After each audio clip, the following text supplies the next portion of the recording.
तो जैसे आप देख सकते हो F I D I activity में आपको दिखा देता हूँ यहाँ पे। हम्म। तो एफ आई डी आई के एक्टिविटी में देखो यहाँ पे कितना बड़ा ड्रास्टिक डिफरेंस दिखाई देगा। नॉर्मली होता क्या है, मैंने कहा ना, मार्केट में मैनिपुलेशन होता है। मार्केट में एक तरीके से कुछ प्लेयर्स होते हैं, बड़े फंड्स हाउस वगैरह होते हैं, एफ आईज होते हैं, डी आईज होते हैं, ट्रेडिंग वगैरह बहुत ज़्यादा होती है। तो जो ज़्यादातर इन्वॉल्वमेंट होता है, पेनिट्रेशन होता है, वो ऑप्शन से बहुत ज़्यादा होता है। तो आप यहाँ पे देखोगे एफ आई से कैश मार्केट में कितना हुआ, सेलिंग हुई है यहाँ पे 4,000 करोड़ समथिंग, एंड 4,000 करोड़ के आसपास की बाइंग हुई है, 3,943 करोड़ के आसपास। एफ आई का इंडेक्स फ्यूचर आप देखोगे तो एफ आई का इंडेक्स फ्यूचर में सेलिंग हुई है 14,000 करोड़ के आसपास की, ठीक है। और उसके बाद आप देखोगे सबसे बड़ा जो इंपॉर्टेंट डेटा है वो ऑप्शन का 78,000 करोड़। कितना टाइम से आप कैलकुलेट कर सकते हो, 74,000 करोड़ की तो सिर्फ निफ्टी में ऑप्शन सेलिंग हुई है, एंड बैंक निफ्टी में भी ऑप्शन सेलिंग हुई है, ठीक है। क्योंकि ऑप्शन कल वर्ड से एक्सपायर होने वाले थे, कल वैसे भी ऑप्शन सारे जीरो होने वाले थे। तो जब ऑप्शन सारे जीरो होने वाले ही हैं, तो वहाँ पे क्या करेंगे लोग, ऑप्शन सेल करेंगे और मोमेंटम अपना जो प्रीमियम वगैरह है वो सब जीरो वहाँ पे कैप्चर कर लेंगे। जैसे कि आप यहाँ पे देखोगे, यहाँ पे देखोगे जैसे कि जो लोग हीरो जीरो, जो एक एक टाइम था जब हीरो जीरो का टाइम हीरो जीरो करते थे ना, यहाँ निकाल, यहाँ लेके यहाँ निकाल दिया, इतने पे लेके निकालते पे निकाल दिया। तो वो जो जो चीज़ें होती थी बहुत बड़ा कॉमन होती थी, अब वो चीज़ें बंद हो चुकी है। आपका कुछ आइडिया भी नहीं लगेगा कि मार्केट एक रेंज में फंस जाएगा।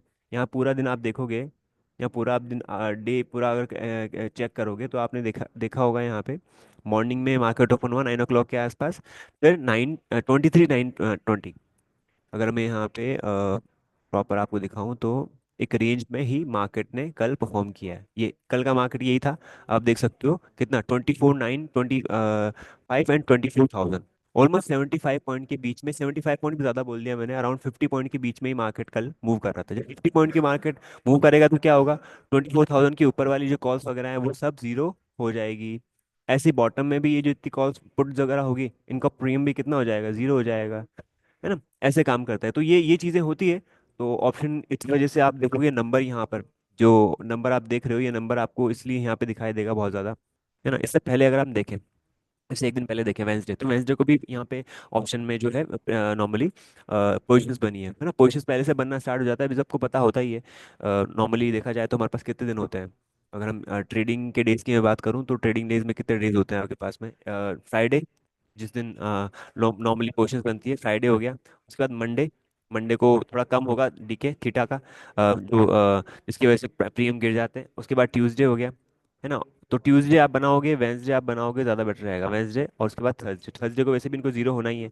जब जीरो होना ही है तो फिर यहाँ पे क्या होता है, नॉर्मली आप थर्सडे वेंसडे से ही बनाना स्टार्ट कर दोगे अपनी पोजीशंस को। तो वेंसडे के दिन भी यहाँ पे ऑप्शन को सेल किया गया 20,000 करोड़ के आसपास की, राइट। उससे पहले भी देखोगे तो उससे पहले भी एफआई इंडेक्स में यहाँ पे ऑप्शन में सेलिंग वगैरह हुई है ना। कल ये पता लगाना कि ये डायरेक्शनल है नॉन डायरेक्शनल है, ये थोड़ा सा मुश्किल है, बाकी हुआ तो है ना। और आज क्या है सेंसेक्स में, तो आप यहाँ पे देख सकते हो, आप यहाँ पे देखोगे तो आज सेंसेक्स में एक्सपायरी है, और ये सेंसेक्स एक्सपायरी है आज यहाँ पे। तो सेंसेक्स का मैं चार्ट भी आपको दिखाता हूँ। तो सेंसेक्स का चार्ट भी आप देख सकते हो, सेंसेक्स में भी देख लो, परसेंटेज वाइज देख रहे हैं यहाँ पे कितनी ज्यादा ग्रोथ आपको दिख रही है, 4,000%। ओपन इंटरेस्ट का मैंने एक बार आपको एक्सप्लेन किया था, ओपन इंटरेस्ट क्या शो करता है। ओपन इंटरेस्ट मेनली शो करता है यहाँ पे ऑप्शन सेलर्स की पोजीशंस। यहाँ पे क्या है, ओपन क्या करेगा यहाँ पे, जो ऑप्शन सेलर्स होते हैं उनकी पोजीशंस को यहाँ पे, पोजीशंस को शो करता है। तो इनकी पोजीशंस आप देख सकते हो कितनी पोजीशंस वगैरह है ना। यहाँ पे अगर आप नोटिस करोगे तो आपको पोजीशन पता चल जाएगा। ओआई में, ओआई है ये, लैक्स में, है ना। तो यहाँ पे देखो 8.66 लाख, 4.56 लाख कॉन्ट्रैक्ट है ये, राइट। ये कॉन्ट्रैक्ट है, इधर भी आप देखोगे कॉन्ट्रैक्ट है। ये सेंसेक्स के तो ना के बराबर है, कुछ भी नहीं है। निफ्टी का अगर मैं दिखाऊं तो निफ्टी में आपको पता चलेगा निफ्टी में कितने कॉन्ट्रैक्ट होते हैं ओपन। तो निफ्टी का देखो आप यहाँ पे, ये तो अभी आज तो क्योंकि कल एक्सपायरी थी, आज फ्राइडे है तो आज ऐसा कुछ खास नहीं दिखाई दे रहा है। बट अगर आप इसको देखोगे किस दिन, थर्सडे के दिन देखोगे तो आपको पता चलेगा ये सारे वर्थ एक्सपायर होने वाले हैं। अगर मार्केट आज के आज यहीं कहीं क्लोज भी हो जाएगा नेक्स्ट थर्सडे को भी, तो ये सारे वर्थ एक्सपायर होने वाले हैं, सब जीरो हो जाएंगे यहाँ पे। 90% ऑप्शन आर वर्थ एक्सपायर। इसलिए ऑप्शंस थोड़े अच्छे भी होते हैं और थोड़े बुरे भी होते हैं, पर बुरे ज़्यादा होते हैं बिकॉज लोग समझ नहीं पाते उस चीज़ को, और उसकी वो जाना कि कैसे उसको ट्रेड करना है, कैसे डायरेक्शनल ट्रेड आपको लेना है, कैसे डायरेक्शनल ट्रेड में आपको पैसा बनाना है। जैसे अभी यहाँ पे आप देख सकते हो पुट साइड में ऑप्शन के प्रीमियम बढ़े हैं तो परसेंटेज वाइज प्लस में दिख रहा है यहाँ पे। यहाँ पे प्रीमियम गिरे हैं तो यहाँ परसेंट वाइज नेगेटिव में दिख रहा है आपको, ठीक है। और यहाँ पे देख लो 2380% इतना यहाँ पे प्लस में है, यानी कि आज ही ट्रेडिंग हो रही है, आज में ही सबसे ज्यादा यहाँ पे लोग ऑप्शन में ट्रेड बना रहे हैं। साथ साथ इधर भी आप देखोगे, यहाँ पे 18,000% का आपको दिखाई देगा ओपन इंटरेस्ट, 18,000% का ओपन इंटरेस्ट दिखाई देगा। मैं एक बार ओपन करके दिखाता हूँ कि मॉर्निंग में इस पर्टिकुलर स्ट्राइक प्राइस का कितना प्रीमियम वगैरह चल रहा था और अभी इसका प्रीमियम कितना चल रहा है। तो यहाँ पे आप देख सकते हो ऑलमोस्ट, देखोगे तो ना के बराबर ट्रेडिंग होती है यहाँ पे, ट्रेडिंग ही नहीं हुई है मुझसे पहले, मतलब लोगों ने इस पे ऑप्शन में ज़्यादा ट्रेड बना ही नहीं रखा है। आज जाके कुछ ना कुछ यहाँ पे मिलना स्टार्ट हुआ है। तो एक आप देख सकते हो कि अगर मैं एक मेजर पॉइंट ले लेता हूँ, जैसे कि यहाँ पे मैं ले लूँ 78,000, 78,000 ले लूँ, या 78 नहीं 79,000 ले लो। 79,000 को अगर आप देखोगे तो 79,000 में फिर भी यहाँ पे आपको थोड़ा सा चार्ट्स वगैरह दिख जाएंगे प्रीवियसली, पर बाकी में चार्ट्स नहीं दिखेंगे आपको, प्रीवियस चार्ट थोड़े थोड़े दिख जाएंगे यहाँ पे, आप देख सकते हो। तो लोग क्या करते हैं, एक 2,000 वाला प्रीमियम सेल करा है ना, इसका कितना लॉट साइज है, लॉट साइज आप देख सकते हो, लॉट साइज 10 का लॉट है, यानी 1.2 मिलेंगे। तो उस हिसाब से अगर आज आज का पर डे का ओपनिंग देखोगे, तो आज जो थी 79,000 की जो कॉल थी, ओपन हुई थी 500 के अराउंड, 5,000 पे, 500 पे ओपन हुई थी। और हाई बना 786 का, और लो बना अभी कितना 45 का। तो ये जो पैसा है पूरा जीरो होने वाला है। अगर किसी ने ट्रेड लिया भी होगा 5,000 का, तो वो जीरो हो जाएगा पैसा। तो एक्सपायरी की वजह से, अब एक्सपायरी का टाइम था ना, तो एक्सपायरी की वजह से यहाँ पे आप देख सकते हो, एक्सपायरी की वजह से कैसे कैसे मोमेंटम मिल रहा है यहाँ पे। और ये मैं ये बताता भी हूँ कि ऑप्शन किसने रिस्की हो जाते हैं ऐसे मामलों में। और यही एक सबसे बड़ा रीज़न है कि मैं आपको सजेस्ट करता हूँ, बताता हूँ कि आप कमोडिटीज़ में, इक्विटीज़ में यहाँ पे ज़्यादा ध्यान, मैं ये नहीं कहना चाह रहा हूँ कि यहाँ पैसा नहीं बन सकता, पैसा बन सकता है, पर यहाँ पे आपकी स्किल बहुत ज़्यादा हाई होनी चाहिए, बहुत ज़्यादा आपको क्विक डिसीजन लेने ज़रूरी है। चलो हम यहाँ पे आप देखें तो आप यहाँ पे देखना, ये सेंसेक्स का चार्ट मैंने ओपन कर रखा है, सेंसेक्स का चार्ट ओपन कर रखा है, और सेंसेक्स का चार्ट ओपन करने के साथ साथ मैं 5 मिनट का चार्ट ओपन करता हूँ आपके सामने। अब आप देखिएगा यहाँ पे पॉइंट्स देखना कितना बड़ा मोमेंटम मिला।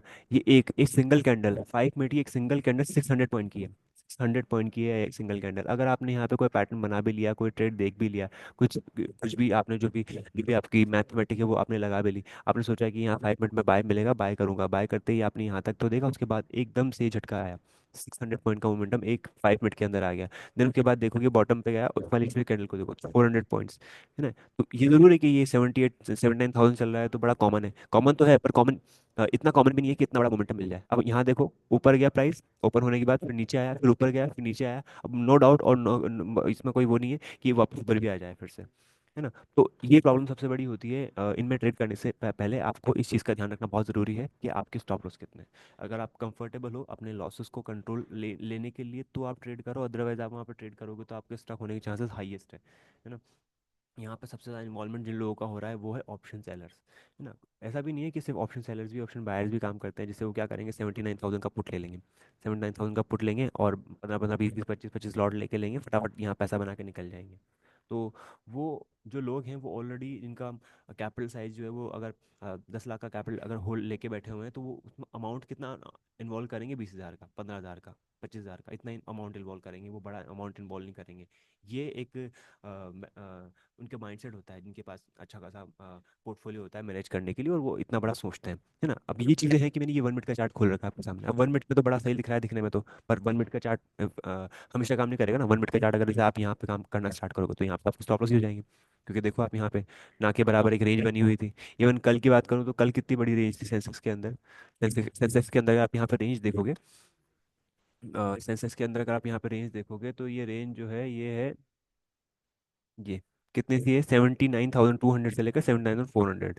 तो जब ऐसी रेंज बनती है तो यहाँ प्रॉब्लम हो जाती है। अच्छा, अब आप पूछोगे कि क्या इसमें हम पैसे कमाएं, तो कमाएं कैसे। इसमें पैसे कमाने का सिंपल सा तरीका ये है, डायरेक्शनल ट्रेड लेकर। डायरेक्शनल ट्रेड लेकर आप एक व्यू बना सकते हो। जैसे डायरेक्शनल ट्रेड यहाँ बना था 81,500 पे। ऑप्शंस आपको बहुत अच्छा पैसा बना के देता है, बट आपको प्लानिंग पहले करनी पड़ेगी, और ज़रूरी नहीं है आपको रोज़ ट्रेड लेने का मौका मिले। आपको एक बार, दो बार, हफ्ते में 2 3 बार आपको ट्रेड लेने का मौका मिले, फिर आप तभी काम करो। रोज़ काम करने की कोशिश मत करो, क्योंकि उस रोज़ काम करने के चक्कर में फिर वो आपको प्रॉब्लम दे देगा। आपको ये जानना बहुत ज़रूरी है कि आपको रुकना कहाँ पर है। ठीक है, तो जैसे यहाँ पे ट्रेड बना था, आपने ट्रेड लिया, निकला, अब यहाँ पे आपने ट्रेड बना, तो आपने सोचा चलो ट्रेड लेते हैं, ऑफकोर्स लो आप यहाँ पे ट्रेड, कोई इशू नहीं है, बट आपका स्टॉप लॉस क्लियर होना चाहिए, है ना। एक बार हिट हो गया तो आज का हो गया खत्म। उसके बाद सोचो कि अब यहाँ पे फिर से ट्रेड लो सेल साइड में, तो आपके स्टक होने के चांस बहुत है, क्योंकि यहाँ पे स्टॉप लॉस बहुत बड़ा है।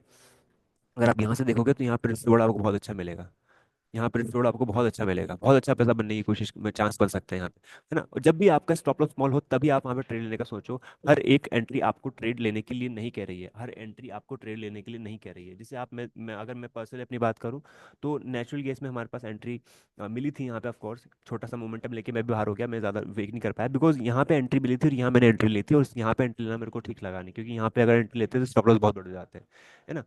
पोजीशन साइजिंग, मैंने एक वर्ड यूज़ करता हूँ मैं ना, पोजीशन साइजिंग का मतलब होता है आप कितने लॉट में काम कर रहे हो। आप कभी कभी एक लॉट में काम करते हो, कभी आप 4 5 10 लॉट में भी काम कर सकते हो। तो कब आपको 10 लॉट में काम करना है, कब आपको एक लॉट में काम करना है, ये चीज़ आपको खुद से डिसाइड करनी पड़ेगी। बिकॉज हर ट्रेड आपको पैसा बना के नहीं देगा। तो आपको जब कई बार ना ट्रेड नहीं करने से बहुत बेनिफिट होता है, क्योंकि आप ना पॉजिटिव में हो ना नेगेटिव में हो, आप सिर्फ जो है वो है आपके पास में, तो it's a good thing also. तो यहाँ से आप देखोगे तो अच्छा मोमेंटम मिला, मोमेंटम मिलने के बाद यहाँ क्लियर अपसाइड मोमेंटम मिला। आज मैंने मॉर्निंग में डाला भी था कि ब्रेकआउट हुआ है यहाँ पे। ब्रेकआउट का मैं रीजन भी दिखाता हूँ क्यों रीजन हुआ है। यहाँ पे आप देखेंगे तो 4 आवर का चार्ट देखो, 4 आवर के चार्ट में स्ट्रेंथ बनी हुई है, और ये ब्रेकआउट क्यों नजर आया। ये ब्रेकआउट अगर यहाँ तक जाता है कंटिन्यू, तो इसमें आराम से 4 से 5% का मोमेंटम मिल सकता है। अब पॉइंट यहाँ पर ये है कि फिर comfortable with the stop loss, if you comfortable with the stop loss, कि हाँ यहाँ पे हम स्टॉप लॉस क्या बनाए। पहली बात तो ट्रेड मिल रहा है, तो आप यहाँ को ध्यान में रखते हुए ट्रेड लेना जरूरी है कि मेरा स्टॉप लॉस कितना होना चाहिए। अगर हम वहाँ पे स्टक हो गए या पैसा फंस गया वहाँ पे, तो कब एग्जिट करेंगे। ये प्री डिफाइंड अगर होगा तो ही अच्छा रहता है, अगर प्री डिफाइंड नहीं होगा तो फिर वहाँ पे स्टक हो जाओगे। मैं सेम चीज़ें आपको बार बार बोलूंगा, हर वीडियो में ये चीज़ बार बार बोलता हूँ, बिकॉज यही चीज़ें ही काम करती है। जो चीज़ें जितनी सिंपल होगी उतना ज़्यादा आपका डिसीजन मेकिंग क्लियर हो पाएगा। डिसीजन मेकिंग क्लियर होगा तो फिर हम बाकी चीज़ों पर भी दिमाग लगा पाएंगे, ध्यान दे पाएंगे। यहाँ पे आप देखोगे 5 मिनट का चार्ट खुला, 5 मिनट के चार्ट में मौका मिला था पर नहीं ले पाए ट्रेड। कल अच्छा ट्रेड बना था, ध्यान गया था मेरा भी, पर नहीं ले पाए, है ना। कई बार मिस भी हो जाती है चीज़ें, है ना। तो आप देखोगे तो यहाँ प्रॉपरली मूव मिलेगा। जैसे अगर मैं देखूँ तो आज मैंने ट्रेड दिया था ये, और डे लो का दिया था, डे लो के आसपास आया सही पर हिट नहीं हुआ है कहीं ना कहीं, है ना। और चाहते हो कि नहीं थोड़ा बड़ा रख सकते हो, तो फिर यहाँ तक का रख लो, अगर इफ कंफर्टेबल। और कंफर्टेबल तभी हो पाओगे जब आपको आपका पता होगा कि मेरा रिस्क कितना है और मेरा लॉट साइज कितना है। लॉट साइज के अकॉर्डिंगली यहाँ पे चीज़ें हो सकती है, तो ऐसा। और यहाँ पे अगर मोमेंटम मिलता है, जैसे आप यहाँ देख सकते हो, अगर मैं थोड़ा आपको ब्रॉडर चार्ट दिखाऊं तो यहाँ पे आप देख सकते हो ये बड़ा ब्रेकआउट हो रहा है, यहाँ पे काफ़ी बड़ा ब्रेकआउट हो रहा है ये, है ना। ये बड़ा ब्रेकआउट हो रहा है काफ़ी। तो कॉमिक्स के अकॉर्डिंगली देखें तो हाँ कॉमिक्स में ब्रेकआउट हो रहा है। तो ब्रेकआउट होने का मतलब ये है कि 4 से 5% का मोमेंटम, मतलब 4 से 5% मोमेंट अगर आप देखोगे यहाँ पे, तो ऑलमोस्ट 320 से ज़्यादा का मोमेंटम मिल सकता है। 320 325 से ज़्यादा का मोमेंटम मिल सकता है। रीज़न का ये है कि कॉमिक्स में भी सिमिलर स्ट्रक्चर बने हुए हैं, कॉमिक्स में भी सिमिलर स्ट्रक्चर बने हैं। तो कॉमिक्स के स्ट्रक्चर के अकॉर्डिंगली अगर देखें तो यहाँ ब्रेकआउट हो गया है और ये कंटिन्यू हो चुका है। कल अगर नजर गई होती तो कल हम काफी अच्छा मोमेंटम ले सकते थे। आज भी 10 पॉइंट के आसपास प्लस में खुला है, हाँ जी।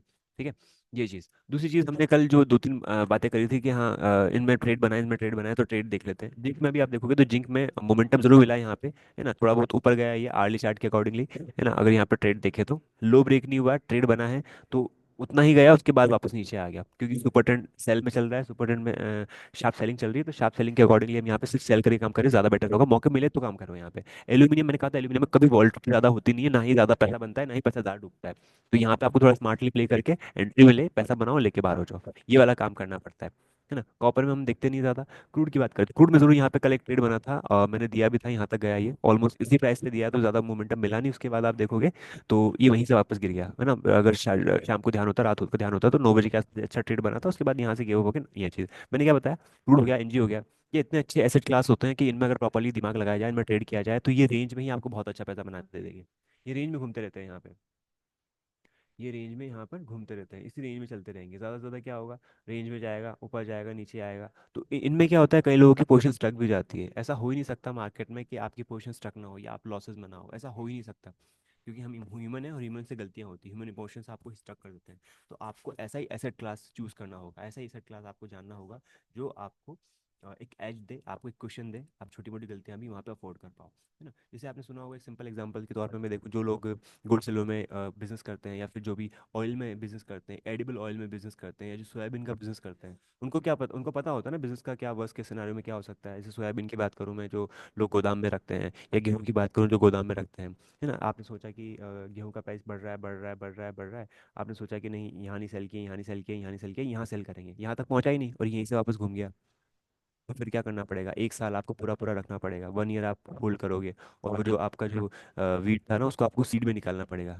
आपको पता होगा कि नॉर्मली जब बीज बीज की वैल्यू ज़्यादा होती है, जब सीड होता है तो उसकी उसकी प्राइसिंग अच्छी होती है, तो वो उस वजह से फिर वहाँ पे होल्ड करते हैं 1 साल, 1.5 साल, 2 साल। तो उसमें होल्ड करने में क्या उनको लगता है, वहाँ पे जो उनके जो स्टोरेज है, जहाँ इन्वेंट्री वो रखेंगे, स्टोरेज का खर्चा आएगा उनको, है ना। आपने देखा होगा कई सारी गवर्नमेंट स्टोरेज वगैरह बने होते हैं, तो स्टोरेज में का खर्चा आता है उनको एक साल रखने के लिए, और कोई खर्चा तो है नहीं, है ना। और कोई मतलब मान लो कि खराब हो गया तो दिक्कत है, तो ऐसे प्रॉब्लम हो जाती है। तो आपको भी यहाँ पे थोड़ा टाइम के लिए होल्ड करके रखना पड़ेगा, इन केस अगर मान लो यहाँ बैठ गए लेके, यहाँ पड़ा रहेगा, तो आपके पास टाइम होना चाहिए, आपके पास ये कैपेसिटी होनी चाहिए कि आप इसको यहाँ तक भी देख सको, आप इसको यहाँ तक देखो, इतनी कैपेसिटी होनी चाहिए। अगर आप कैपेसिटी नहीं रखते हो उतनी, तो आपको फिर स्मॉल स्टॉपर्स लेके बाहर होना पड़ेगा। आपको क्विक डिसीजन लेना पड़ेगा, आपको ध्यान रखना पड़ेगा कि हाँ यहाँ पे एंट्री मिला था, हमने एंट्री यहाँ का ही लिया, यहाँ तक गया जरूर, पर हमारा जो स्टॉप लॉस था वो हिट हो रहा है, तो हम लेके बाहर हो जाओ। उसके बाद जब सेल साइड का ट्रेड बनना है तो उसमें ट्रेड लेने का सोचो, या फिर डबल क्वांटिटी के साथ, मान लो एक क्वांटिटी आपने ली यहाँ पे, एक एक क्वांटिटी बाय किया आपने, है ना, एक क्वांटिटी मतलब एक लॉट आपने बाय किया, एक लॉट बाय किया, उसमें आपको मिल रहा था, मिला मिला और स्टॉप लॉस हो गया, तो आप अगर श्योर हो कि दूसरे लॉट में हम दो डबल क्वांटिटी करेंगे, डबल क्वांटिटी करोगे तो आपको प्रॉफिट भी हो जाएगा, और लॉस जो हुआ ऐसे स्टॉप लॉस वगैरह जो भी हुआ वो भी आपको क्या कर देगा, कवर कर देगा। थर्ड थिंग, सिल्वर की बात करें, सिल्वर गोल्ड में बड़ा अच्छा ट्रेड होता है, बस आप देखोगे तो कल भी काफ़ी अच्छा खासा फॉल दिखाई दिया। मैंने कहा था आपको सिल्वर पे हमेशा नज़र रखना, सिल्वर जब भी गिरती है तो बहुत अच्छे से गिरेगी, है ना। सारी मतलब इसको देखा जाए तो इसके लिए कहा जाता है कि ये स्टेट से चढ़ती है, स्टेट से चढ़ती है और सीधे सीधे विंडो से फिर सीधे छलांग लगा देती है ना। ऐसा आप बोला जाता है। 95,000, 96,000 से गिरते गिरते कितना हो गया, 87,000। आप देख लो कितने पॉइंट का मोमेंटम मिल गया, 10,000 पॉइंट का मोमेंटम मिल गया। 10,000 पॉइंट पे आपका आरओआई अगर आप प्रॉपर्ली ट्रेड करोगे बड़े लॉट में, तो आपका आरओआई ऑलमोस्ट 100% के आसपास होगा, 100% के आसपास होगा। इसकी प्लानिंग करनी पड़ेगी इतने रिटर्न्स कमाने के लिए। अगर आपको थोड़ा ध्यान दे रहा है तो स्ट्रक्चर्स और नज़र में रखने पड़ेंगे। अब हम देखें हमारे सिंपल अपने सिस्टम की देख सकते हैं, क्या सिस्टमेटिक तरीके से आपको ट्रेड बन सकती थी, या सिस्टमेटिक तरीके से आपको क्या ट्रेड मिल सकता था, यहाँ पे काम कर सकते थे कि हाँ चलो देख लेते हैं, एक बार चेक कर लेते हैं। बैक टेस्ट करोगे तभी तो पता चलेगा कि ये वर्क करता है कि नहीं करता। बैक टेस्टिंग नहीं होगी तब तक आपको पता ही नहीं चलेगा। बैक टेस्टिंग नहीं करोगे तो पता भी नहीं चलेगा कि ये चीज़ें काम कर रही है कि नहीं काम कर रही है। जस्ट बिकॉज मैंने कह दिया काम कर रही है तो आप मानो मत मेरी बात को, आप पहले बैक टेस्ट करो, चेक करो, देन उसके बाद आप खुद मुझसे कहोगे कि हाँ ये चीज़ें वर्क कर रही है। जो भी मैं आपको और भी दो तीन चीज़ें पढ़ाऊंगा, आरएसआई पढ़ाऊंगा, एमएसडी वगैरह पढ़ाऊंगा, वीवेब पढ़ाऊंगा, है ना, जो भी मैंने पैटर्न्स भी बताए हैं आपको। जैसे अभी यहाँ पे हम देखें, ये देखो ट्रेंड लाइन बन सकती थी, आपने ट्रेंड लाइन अगर बनाई है तो यहाँ पे ये ट्रेंड लाइन बना सकते हैं यहाँ पे। ये ट्रेन लाइन बना सकते, ट्रेन लाइन का ब्रेकआउट हुआ, ब्रेकडाउन हुआ, ब्रेकडाउन होने के बाद गिरावट गिरावट आई। यहाँ पे वॉल्यूम देख सकते हो आप, वॉल्यूम। अब ये क्या है, कहना बड़ा आसान है दिखने में, पॉइंट यहाँ पर ये है, जब आप यहाँ प्लानिंग करके ट्रेड लेना स्टार्ट करोगे ना, तो आपको ये चीज़ डिसाइड करनी पड़ेगी कि मुझे यहाँ पर ट्रेड लेना है। अब अपॉर्चुनिटी बहुत जगह होगी, सिल्वर में भी अपॉर्चुनिटी मिली थी हमको, सिर्फ गोल्ड में अपॉर्चुनिटी मिली, गोल्ड में हमने अच्छा सा ट्रेड लिया, सिल्वर मैंने खुद ने मिस किया है, तो गोल्ड में भी आप देखो, गोल्ड में भी अच्छी अपॉर्चुनिटी मिली। तो या तो एक ही ट्रेड, एक में दिमाग लगाओ, आप सब में काम मत कर सकते हो। इसलिए सबसे ज़रूरी ये होता है कि मैं स्टॉक से मना करके आपको कमोडिटी में शिफ्ट करता हूँ। कमोडिटी में भी इसलिए शिफ्ट करता हूँ बिकॉज ये सेफ है, स्टेबल है कंपेरेटिवली, और साथ साथ gold, silver, crude, zinc, aluminium ना भी करो छोड़ दो, एनएनजी, ये चार पांच चीज़ों पे आप नज़र लगा लो, और निफ्टी, निफ्टी इन सब में काम करोगे ज़्यादा अच्छा होगा। अगर मान लो अगर आपने यहाँ पे इनकी जगह इन किसी स्टॉक को ले लिया, यहाँ पे किसी स्टॉक में आपने ट्रेड ले लिया और इसमें आप फंस गए, मान लो डॉक्टर रेड्डी का आपने ट्रेड लिया, वो अच्छी बात है, ये तो अच्छा चल गया। जो चल गया तो उसके लिए सब अच्छा बोलेंगे, पर जो नहीं चला उसके लिए, जैसे कई सारे ट्रेड हमने भी दिए तो वही फेल हुआ, जैसे कि टेक महिंद्रा वगैरह तो ठीक है, टीसीएस वगैरह भी ठीक है, अल्ट्राटेक सीमेंट, एलएनटी वगैरह, हाँ ये स्टॉक बड़ा पसंद है मुझे, एलएनटी वगैरह। तो एलएनटी में भी देखो यहाँ टॉप तक गया, उसके बाद नीचे गया। अब मान लो अगर आपने यहाँ फ्यूचर उठा लिया है, आपने होल्ड करके बैठ गया इक्विटी में, तो इक्विटी में जरूर थोड़ी यहाँ तक गिरने के बाद वापस ऊपर आई जाए, है ना, क्योंकि ये बड़ा स्टॉक है, तो यहाँ पे आप छोटी मोटी गलतियाँ अफोर्ड कर सकते हो। पर क्या ऐसा स्टॉक बताऊँ जो जहाँ पे गलतियाँ अफोर्ड लोगों ने करी नहीं और बहुत अभी तक दिक्कत में आ रहे हैं? कौन सा स्टॉक हो गया है, बहुत सारे स्टॉक है। जी, ये स्टॉक काय में हुआ करता था, निफ्टी में हुआ करता था ये स्टॉक, निफ्टी का स्टॉक हुआ करता था ये, मैंने खुद ने काम किया है इसमें बहुत अच्छा खासा, है ना। निफ्टी में हुआ करता था ये, और नहीं परफॉर्म किया, बाहर हो गया तो बाहर कर देते हैं। ये ऑलमोस्ट कब की बात है, ये यहाँ पे की बात है, 300, 350, 400 के आसपास बहुत सारा काम हुआ मेरा, 250 के आसपास बहुत काम किया, उसके बाद ऊपर भी गया, फिर उसके बाद और नीचे गया। कौन सा मैनिपुलेटेड स्टॉक है, यस बैंक, यस बैंक। सबको पता है, सबकी स्टोरी पता होगी, कई लोगों ने यहाँ पे बहुत बड़ा बड़ा अमाउंट अभी भी डाल रखा है, स्टक है उनका पैसा। बट अब क्या कर सकते हैं, कुछ नहीं कर सकते, पड़ा हुआ है पैसा, है ना। इसमें इसकी बात करूँ तो ये यहाँ पे भी काम किया हुआ है, ये इस वाले प्राइस पे 300, 350, 380, 400 के आसपास, है ना। अब आप देखो कितना टाइम लग गया है यहाँ पे। अब मैं सेम चीज़ें कंपेयर करूंगा आपको गोल्ड और सिल्वर से, सेम चीज़ें मैं कंपेयर करूँगा गोल्ड सिल्वर, सेम चीज़ें कंपेयर करूंगा क्रूड से, सेम चीज़ें कंपेयर करूंगा एनजी से, आपको पता चलेगा कि मैं जो बताना चाह रहा हूँ, समझाना चाह रहा हूँ, उसका मीनिंग क्या है। आप यहाँ पे देखोगे, अभी आप कितना इसमें एफ एंड कर लो, कितना ही कर लो, कुछ लकी लोग होंगे, या अगर आप सिस्टमेटिक वर्क करते हो तो आप डेफिनेटली ट्रेंड को फॉलो करोगे। मार्केट में trend is the only friend, trend is the only friend. अगर ट्रेंड को अगर आप फॉलो करोगे तो आपको कभी कोई दिक्कत नहीं आएगी, ट्रेंड को अगर फॉलो नहीं करोगे तो फिर दिक्कत ही दिक्कत है। ट्रेंड ही कोई फॉलो करना पड़ेगा। मार्केट में मोमेंटम आया, 17-18 के आसपास मिला, 31 तक गया, उसके बाद एनी हाउ आपको यहाँ एग्जिट कर जाना है 25 के आसपास, उसके बाद देख लो आप वापस नीचे गया। अब आप इसमें कैसे ही कुछ भी कोशिश कर लो। और अभी आप वॉल्यूम देखोगे यहाँ पे, वॉल्यूम देखिए आप इसमें, वॉल्यूम देखो आप इसमें, वॉल्यूम कितने, 37 मिलियन, 37 मिलियन वॉल्यूम्स है। सबसे ज़्यादा वॉल्यूम्स अगर मैं आपको दिखाऊंगा अभी, तो आपको पता चलेगा कि इनमें सबसे ज़्यादा वॉल्यूम्स होते हैं, है ना। जो अच्छे स्टॉक्स होते हैं उनमें वॉल्यूम्स वगैरह नहीं होते, एमआरएफ वगैरह में देखो वॉल्यूम नहीं है क्योंकि बड़ा स्टॉक है, चलो मानते हो उस पर तो हम नहीं बात करेंगे। आप हॉस्पिटल तो अच्छा स्टॉक है, इनमें आपको वॉल्यूम दिखाई देंगे, ये बहुत स्लोली स्लोली चलते रहेंगे। और ये स्लो स्टॉक जो होते हैं, छोटे स्टॉक होते हैं, यही आपको अल्टीमेटली वेल्थ क्रिएशन में हेल्प करते हैं। ये स्टॉक आपको वेल्थ क्रिएशन में हेल्प करते हैं, धीरे धीरे चलने वाले स्टॉक ही आपको बहुत अच्छा पैसा बना के दे पाते हैं और दिखा पाते हैं कि हाँ मोमेंटम और यहाँ पे पॉसिबिलिटीज क्या क्या है मार्केट की। अब यहाँ पे आप देखोगे न्यूज अपडेट्स ट्रेंडिंग स्टॉक की बात करता हूँ मैं। ट्रेंडिंग स्टॉक में देखोगे जनरल इंश्योरेंस अच्छा चल रहा है, जीआईसी ना, एजिस लॉजिस्टिक्स अच्छा है, न्यू इंडिया इंश्योरेंस है, बीएसएफ देख सकते हो, अच्छे स्टॉक है, 5 स्टार बिजनेस। मैंने अभी कुछ टाइम पहले अपने पोटेंशियल मल्टीपल स्टॉक वाला एक ग्रुप बना हुआ है, आप कम्युनिटी में जाओगे तो वहाँ पे आपको दिख जाएगा ये स्टॉक, है ना, 5 स्टार बिजनेस फाइनेंस। मैं ना थोड़ा जनरल डिस्कशन भी करता रहूँगा बीच बीच में, और आपको जो मेन पॉइंट भी है जो अपन टॉपिक भी पढ़ रहे हैं उनको भी हम डिस्कस करते रहेंगे, ज़्यादा अच्छा रहेगा। 5 स्टार फाइनेंस का हो गया, तो एक बार मैं दिखाता हूँ 5 स्टार बिजनेस बस फाइनेंस का। आप देखो इसका, अगर आप बिजनेस पढ़ोगे, कहाँ पढ़ोगे, स्क्रीनर पे जाना है, स्क्रीनर पे जाकर चेक करना है इसको, 5 स्टार को। इसकी जो ग्रोथ है पिछले 5 साल की, इसका CAGR 65% के आसपास ग्रोथ से ग्रो कर रहा है ये कंपनी। कंपनी बहुत अच्छी है और स्मॉल मीडियम फाइनेंस में लोन्स वगैरह देती है, छोटे छोटे लोन्स वगैरह देती है। अगर आपको पढ़ना पसंद करोगे तो मैं दिखाऊंगा आपको। और बॉटम से रिकवर हुई है, इसमें कुछ नेगेटिव न्यूज़ आ गई थी इस वजह से बहुत जल्दी से गिरी, उसके बाद बॉटम बना, बॉटम के बाद वापस रिकवरी स्टार्ट हुई। तो यहाँ पे सब हमने कैप्चर करने की कोशिश करी समथिंग यहाँ पे।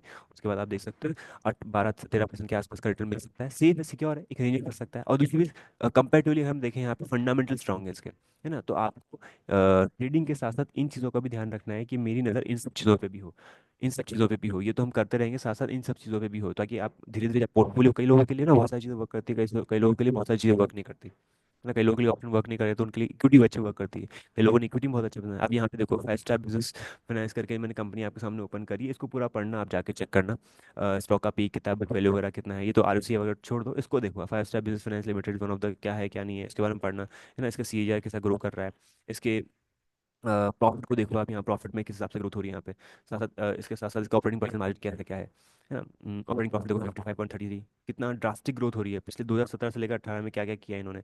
ये चीज़ अगर आप चेक करना स्टार्ट करोगे तो आपको इंटरेस्ट डेवलप होगा और बहुत सारी चीज़ें समझ में आने लगेगी। उसके बाद देखो केस इंटरनेशनल, न्यूजेन, ये सब तो देख सकते हो। आज ये 2-3 स्टॉक ज़्यादा अच्छे चले हैं। वॉल्यूम शॉकर्स में हम देखें तो वॉल्यूम शॉकर्स में कौन कौन से हैं, वॉल्यूम में भी यही है ना। मोस्ट विजिटेड स्टॉक में देखो आप यहाँ पे, यहाँ पे आपका सारे स्टॉक, के फिनटेक अच्छा चला है, कल भी अच्छा चला था, ये कंपनी भी सेफ है ना। यहाँ पे मैं वो दिखाने वाला था वॉल्यूम शोकर्स, या सबसे ज़्यादा वॉल्यूम जिनमें होते हैं, है ना। वॉल्यूम्स यहाँ पे आरबीएल बैंक में बहुत वॉल्यूम होते हैं, आरबीएल बैंक में बहुत ज़्यादा लोग ट्रेड करते हैं। आरबीएल बैंक थोड़ा वैसे ही होता है ट्रेड के लिए। जी में भी काफ़ी ज़्यादा ट्रेडिंग होती है, येस बैंक में बहुत ज़्यादा ट्रेडिंग होती है, आइडिया में बहुत ज़्यादा ट्रेडिंग होती है। कभी भी अगर आप चेक करना स्टार्ट करोगे ना, वॉल्यूम्स आपको हमेशा बहुत ज़्यादा दिखाई देंगे, है ना। मैंने FIRDI का एक्टिविटी आपको दिखाई दिया, वापस से हम आ जाते हैं अपने स्टॉक्स पर। और स्टॉक्स पर आने के बाद हम देखते हैं कि क्या कोई स्ट्रक्चर बना हुआ है। अब मार्केट में जब इतना पैनिक होता है, जब मार्केट में पैनिक सेलिंग हो रही है, निफ्टी में अगर यहाँ 250 पॉइंट का डिक्लाइन अगर निफ्टी में देख रहे हैं, पैनिक सेलिंग हो रही है, तो फिर यहाँ पर आप ना स्टॉक को बाय करने की गलती मत करो। किसी भी स्टॉक को, अच्छे से अच्छे स्टॉक में भी अगर एंट्री मिल रही है तो वहाँ बाय करने की गलती मत करो, क्योंकि जरूरी नहीं है कि वो अच्छा शूटअप कर दे। जैसे हम यहाँ पे देखिए, आप देखो कल अच्छा डॉक्टर रेडी में ट्रेड तो बन रहा था पर नहीं ले पाए, रीजन उसका यही होता है बिकॉज हम कहीं ना कहीं एक मेंटली प्रिपेयर नहीं होते कि मार्केट यहाँ पे गिरा है। अब ये 2 दिन 3 दिन के अंदर मोमेंटम, मैंने कहा ना, डिफेंसिव होते हैं। फार्मा स्टॉक हमेशा डिफेंसिव होते हैं, फार्मा में डिफेंसिव होते हैं, बहुत जल्दी आपको पैसा बना के दे देंगे। जब भी मार्केट गिर रहा होगा तो फार्मा चलना स्टार्ट कर देंगे, क्योंकि लोगों को लगता है कहीं ना कहीं यहाँ पे पैसा पार्क करना, पुल करना आसान है ना। डीज वगैरह देख लो, ये फार्मा में आता है आपका। साथ साथ अपोलो हॉस्पिटल भी चला है, सिप्ला वगैरह ज़्यादा नहीं चला है, बाकी स्टॉक तो चले ही चले हैं, ठीक है। और ज़्यादा जो नेगेटिव वाले स्टॉक कौन है, Tech Mahindra, Axis Bank, bank में ये डाउन है, ये बैंक डाउन है, UPL TCS IT डाउन है ना। ये इंफ्रास्ट्रक्चर डाउन है, आउट IT पूरा पूरा डाउन है। तो इस वजह से मार्केट कहीं ना कहीं एक काफ़ी अच्छे प्रेशर में है। न्यूज़ की अराउंड अगर आप ये पूछोगे कि क्या नॉर्मली रीज़न क्या है मार्केट को गिरने का, मार्केट जब भी गिरता है तो हम लॉस में अगर हो रहे हो तो हम डेफिनेटली ढूंढने की कोशिश करते हैं कोई रीज़न क्या है। रीज़न यही है, फेड का इंटरेस्ट रेट का डिसीजन जो आया वो तो ठीक है, बट जो चीज़ें ट्रम्प को लेकर, जो चीज़ें हैं, ट्रम्प जो सोचते हैं मार्केट को लेकर, या फिर जो उनका दिमाग है जिस हिसाब से वो सोचते हैं कि ये चीज़ें करूँगा वो चीज़ें करूँगा, तो वहाँ से भी मार्केट में एक प्रॉब्लम होती है। दूसरी चीज़, अगर आप डॉलर इंडेक्स देखोगे, वो जो नॉर्मली क्या होता है जब इंटरेस्ट रेट कट होती है तो कहीं ना कहीं ये देखा जाता है कि मतलब यूएसडी आई ना जो यूएस डॉलर वगैरह होता है इसमें देखा जाता है कि वो बढ़ रहा है घट रहा है, बुलिश व्यू है बेयरिश व्यू है, तो उसके अकॉर्डिंगली चीज़ें ऐसी देखी जाती है। तो अगर आप देखो कि डॉलर इंडेक्स, अगर देखो dollar index all time high के आसपास, 52 वीक हाई के आसपास ट्रेड कर रहा है, बहुत अच्छे लेवल पे है। तो ट्रम्प का ये मानना है कि वो जो डॉलर है, डॉलर को वीक नहीं देखना चाहते, डॉलर को स्ट्रॉन्ग देखना चाहते हैं बाकी करेंसी से। जैसे कि आपने देखा होगा, मैंने एक पहले भी बात की थी, बाग करेंसी करके आ रही है ना।